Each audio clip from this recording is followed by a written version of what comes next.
പക്ഷെ ഇതിൽ മറ്റൊരു കാര്യം എന്താണെന്ന് വെച്ചാൽ നോർവേ തോൽക്കാൻ വേണ്ടി തന്നെ ഇറങ്ങിയതാണോ എന്ന തരത്തിലുള്ള ഒരു സംശയവും ചർച്ചകളും നടക്കുന്നുണ്ട്.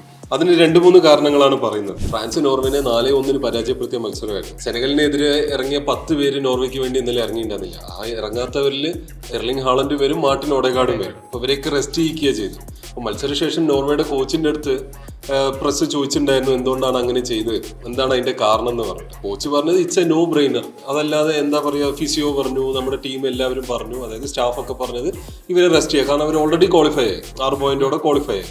അപ്പോൾ ഈ ഗ്രൂപ്പ് ചാമ്പ്യൻസ് ആവണമെന്നൊന്നും അവരെ സംബന്ധിച്ചിടത്തോളം അത്ര ഇമ്പോർട്ടൻ്റ് ആയിട്ടുള്ള കാര്യമല്ല. കോച്ച് എടുത്തു പറഞ്ഞൊരു കാര്യം എന്താ വെച്ചാൽ ഈ ടൂർണമെന്റിൽ എത്രത്തോളം പോകാൻ പറ്റുമോ അത്രത്തോളം പോകണം എന്നുള്ളതാണ് നമ്മുടെ ലക്ഷ്യം. ഫ്രാൻസിനെ സംബന്ധിച്ചിടത്തോളം പറയുകയാണെന്നുണ്ടെങ്കിൽ അവർ ഭയങ്കര ക്ലിനിക്കലായിരുന്നു. ഡെമ്പല്ലയുടെ ഒരു ഹാട്രിക്കും ഡുവയുടെ ഒരു ഗോളുമാണ് വന്നത്. 4 ഗോളും നല്ല ഗോളുകൾ തന്നെയായിരുന്നു. ബി ടീമായിട്ടാണ് ഇറങ്ങിയെന്നുണ്ടെങ്കിലും നോർവേ ഒരു ഗോൾ അടിച്ചിട്ടുണ്ടായിരുന്നു.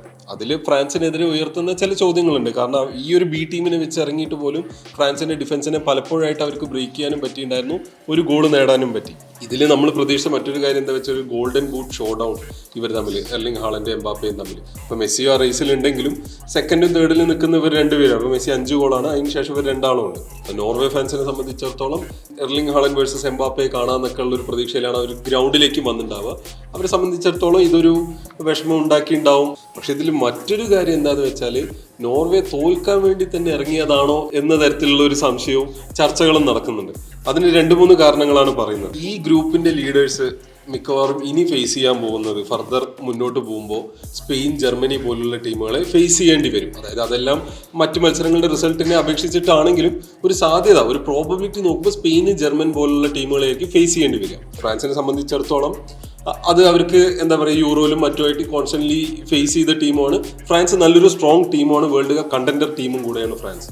അപ്പോൾ അങ്ങനെ വരുമ്പോൾ ഫ്രാൻസിന് അതൊരു വലിയ പ്രശ്നമാകാൻ സാധ്യതയില്ല. പക്ഷേ നോർവേ കുറേ കാലത്തിന് ശേഷം ക്വാളിഫൈ ആയി വേൾഡ് കപ്പിൽ വരുമ്പോൾ അവർക്ക് അതൊരു കൺസിഡർ ചെയ്യേണ്ട ഫാക്ട് തന്നെയായിരിക്കും. ഇതിന്റെ ഗ്രൂപ്പ് ചാമ്പ്യൻസിന് വരും മത്സരങ്ങൾ അടുത്തുള്ള സ്റ്റേഡിയംസോ ലൊക്കേഷൻസോ ഒക്കെ ആയി മാറാൻ സാധ്യതയുണ്ട്. പക്ഷെ അങ്ങനെ വരുമ്പോഴും നേരത്തെ പറഞ്ഞ പോലെ അവിടെ ഫേസ് ചെയ്യേണ്ടി വരിക ചിലപ്പോൾ സ്പെയിൻ, ജർമ്മനി പോലുള്ള ടീമായിരിക്കും.